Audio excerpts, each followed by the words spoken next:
Greetings, everybody. It is Sunday, December 30th, 2012. It has been a very long time since we've done one of these. My apologies. It's been busy at this end, and thought, though, it would be appropriate as we get ready to close the calendar year and turn the page that we catch up a little bit and fill the time gap in. And certainly would like to start by wishing that everybody had a prosperous 2012 in terms of whatever life brought you this year. Also wish that if you found yourself a little bit more challenged this year than normal, that you are richly blessed as we enter the coming year. At this end, I've often said that I consider myself very fortunate to have been given now, almost 52 years on this planet, and time that many others are not afforded. Time to make mistakes, time to learn from them, time to make some more mistakes, hopefully learn from them, share some observations along the way, and it's a gift that I fully realize that not everybody gets. And for those that may be slow learners, which I consider myself to be at times, in terms of my impatience, in terms of my not letting time do its thing, consider it to be just a blessed gift. And that having been said, a lot going on right now. Those that have been in a cave the past year or so may not know that we've spent a lot of time on the MF Global Advocacy front. It has been a privilege and honor serving alongside the Commodity Customer Coalition, James Koutoulas, John Rowe, Greg Collette, the entire organization. We have fought tooth and nail from the day that the MF Global fiasco went down a little over a year ago to get the customer stories heard. Many of us obviously were personally impacted. We had a vested interest in the game, but at the same time making sure that everybody knew what was needed to be done. A lot of time spent on informing and educating and advocating, and certainly did not expect at this point in my life to be doing something like that. But looking back at the year, I think that a lot of good has come out of what was a very bad situation to start with. Personally, if you haven't read the blog recently, I did sell my claims a few months ago, bankruptcy claims totaling close to $3 million. I pretty much got full value for them, was willing to discount a few pennies in terms of time value of money and put that money back to work. So very, very satisfied, and none of that would have been possible without the great work of the coalition. Certainly also want to thank several press outlets who have worked closely with me throughout the course of the year, and that include Bloomberg and New York Post. Kaja Whitehouse of the New York Post has been great to work with. Motley Fool, you folks have just been wonderful and have helped us get our stories out. So to all of you, my tremendous thank you. And you've made life certainly a lot easier for many of us and helping us get our story heard. It's been quite a year. It's for me, it's been a year certainly where I've continued to gain a greater perspective on life, and want to talk a little bit today about something that many of you certainly are well aware of, which is an upcoming book. And what I have in front of me here, literally, is the manuscript for a book that we expect to go to press probably around May of this year. We put it on the fast track a bit in terms of wanting to get this out. As I said a month or so ago, I was approached by Wiley Publishing, and they wanted me to do something that was along the lines of the Reminiscences of a Stock Operator book that is just known as one of the classics out there. Wiley's also done a number of other great books. Dr. Brett Steenbarger, who we work closely with and have referenced over the past several years in terms of the journaling, in terms of the blogging, the Psychology of Trading book, one that Brett did. Jack Schwager's done some stuff with Wiley. They've done some great stuff, and I'll say right off the bat that I was surprised and honored. It was not something that I sought out. And as I'm going to talk a little bit about in the introduction, I had to give some significant thought to doing it for a number of reasons, and I won't get into all the wrestling I had to do at this end. But bottom line was that if we did it, it had to be done right. And I took a good look at what I liked, the books that I liked, the books that I thought might have, could have been improved on, and look back at my own experiences. I will say this, that, they say timing is everything. And the timing of the call from Laura at Wiley was very interesting in terms of, I don't think we could have done this any sooner. I've often said that, I've been asked to do this in the past, but I've said no, because I thought the blog was a greater way to get my thoughts across on an ever, continual basis. I thought that there were other mechanisms that were better suited. But as I got the call and I thought about it, I thought there were some things that we could do, and maybe do this in a little bit of a different format than what people might be used to.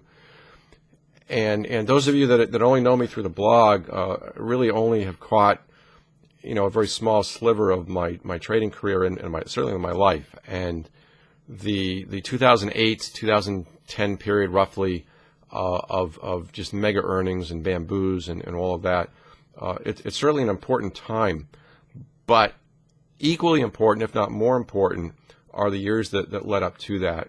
Those of you that know me back in the late 90s know that I did a lot of speaking and talking and writing in terms of a column, in terms of the early trading period, the transition from corporate life, the hard knocks, getting felted, if you will, getting brought to your knees, those days, which I really haven't talked a lot about in recent years.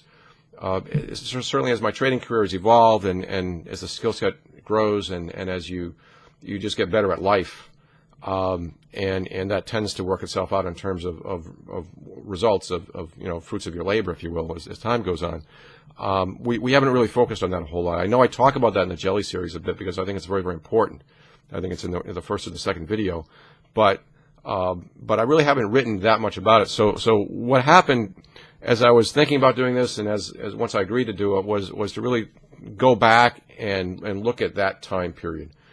Look at things that happened in my life that maybe prepared me for these latter years. And as I said a few minutes ago, I find that time frame to be, well, it's not equally important. It is far more important than the actual results itself. And it's certainly hard to put into words in terms of talking about it. But I will say that I consider myself to be fortunate in now being given an opportunity to have a venue, have a forum in terms of a book format, where I can expand on that in a way that I can do so even outside of the blog. On the blog, we do a lot of snippets. We do a lot we're doing the intraday journaling of the actual trading. We're doing motivational snippets. We're doing just stream of consciousness life thoughts as things would happen. And this really gave me a chance to step back and look at the entire picture. Now, as I said a few minutes ago, in terms of timing, where I was going with all of this is I don't think I could have done this a few years ago. I think that I needed to have the perspective of the past year in particular that really helped all of this come into clear focus.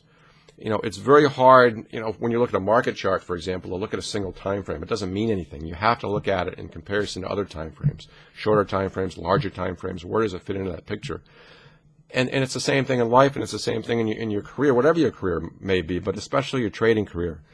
Those of you, again, who only know the 2008, 2010 period, the bounties, the jellies, and beyond that, that only makes sense when you can look at the earlier time period, and it only makes sense when you look at a later time period.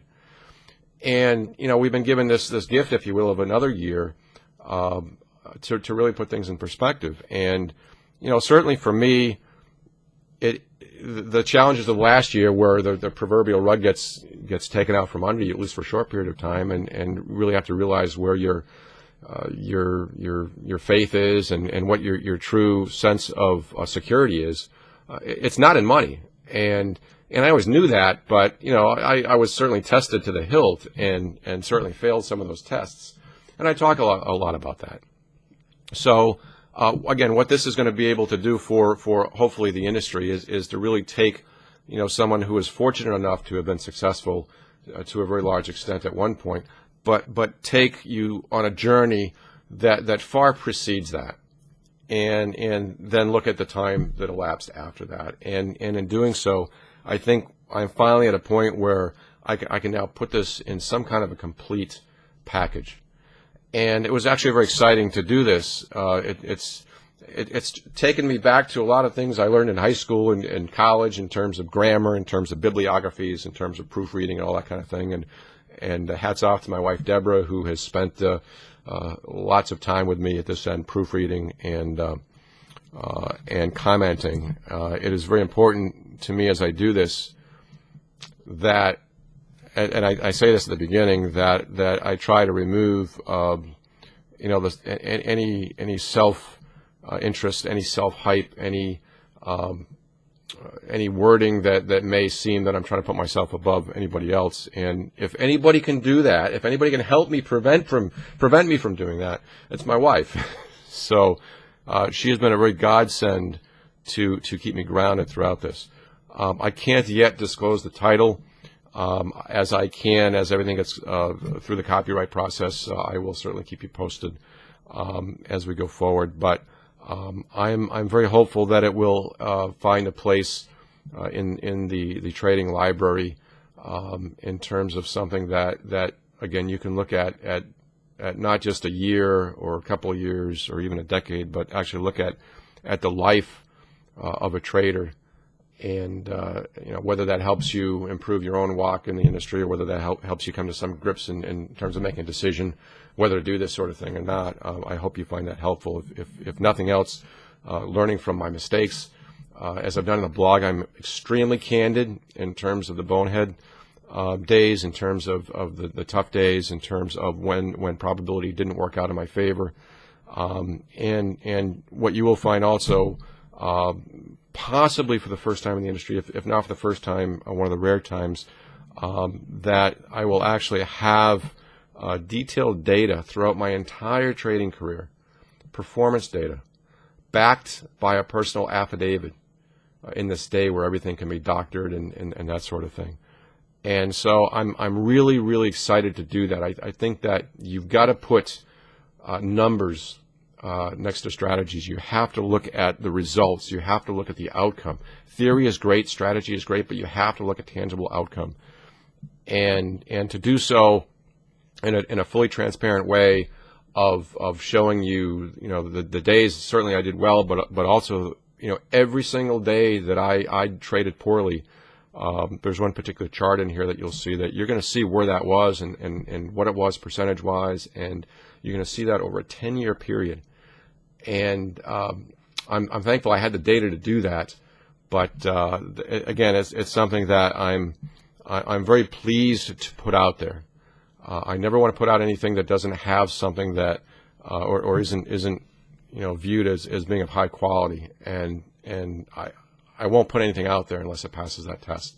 Again, thanks to Wiley, the folks at Wiley. Thank you to Laura, Judy, all the folks on the editing team there, who I'll be working with over the coming months. Thanks to my wife, Deborah, for all of her help. I probably hurt her a few times in terms of some trading decisions, in terms of some life moves. But my thanks to everyone, and I will keep you posted as we go forward. So exciting project at this end. Again, just wanted to catch up. A lot of good things going on. Please have a wonderful 2013. Be safe, be healthy, have some fun. Life is short.